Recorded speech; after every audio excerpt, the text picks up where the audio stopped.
Good afternoon mga loads.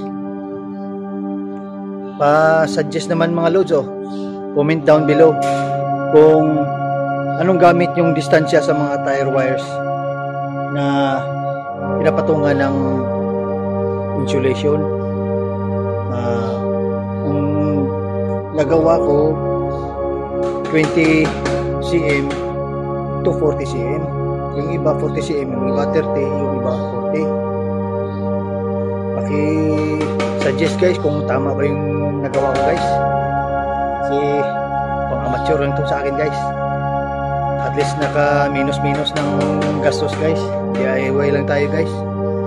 Wala kasi tayong budget dati, dapat dito yung insulator, nabubunga na, dito na lang sa taas ng ng kisame.